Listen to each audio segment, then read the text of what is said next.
Hi hello എല്ലാവർക്കും നമസ്കാരം. ഇതെവിടെയാണെന്നല്ലേ, ഇത് ഹോസ്പിറ്റലാണ് കേട്ടോ. ദേവൂസിന് നല്ല കഫവും ചുമയൊക്കെ ഉണ്ടായിരുന്നു. അപ്പോൾ ഇനിയിപ്പോൾ കല്യാണമൊക്കെ വരുന്നുണ്ട്, ഓണം വരുന്നുണ്ട്. അതുകൊണ്ട് എന്തായാലും ഞാൻ കൊണ്ട് ഹോസ്പിറ്റലിൽ വന്നു.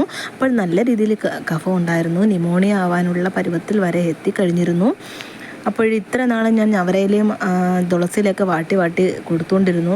പക്ഷേ കുട്ടികളെ ആ ഹോസ്പിറ്റലിൽ കൊണ്ടുപോകേണ്ട സമയത്ത് തന്നെ ഹോസ്പിറ്റലിൽ കൊണ്ടുപോകണം. നമ്മുടെ നാട്ടുവൈദ്യവും വീട്ടുവൈദ്യവും ഒന്നും ഇതിന് പറ്റത്തില്ല കേട്ടോ. കഫം കൂടിക്കഴിഞ്ഞാൽ അത് വലിയ കുഴപ്പം തന്നെയാണ്. അതുകൊണ്ട് നമ്മൾ വീട്ടു ചികിത്സ കഴിവതും ഒഴിവാക്കുക. അപ്പോൾ ഹോസ്പിറ്റലിൽ കൊണ്ടുപോകേണ്ട കാര്യത്തിന് കൊണ്ടുപോയേ പറ്റൂ. നമ്മളെല്ലാവരും പൈസയുടെ ഒരു പ്രശ്നം കാരണം, എന്നെ സംബന്ധിച്ച് അങ്ങനെയാണ് കേട്ടോ. അപ്പോൾ പൈസയുടെ ഒരു പ്രശ്നം കാരണം കുറച്ച് മടിക്കും ഞാനങ്ങ്. എന്നിട്ട് ബാക്കി വീട്ടിലെ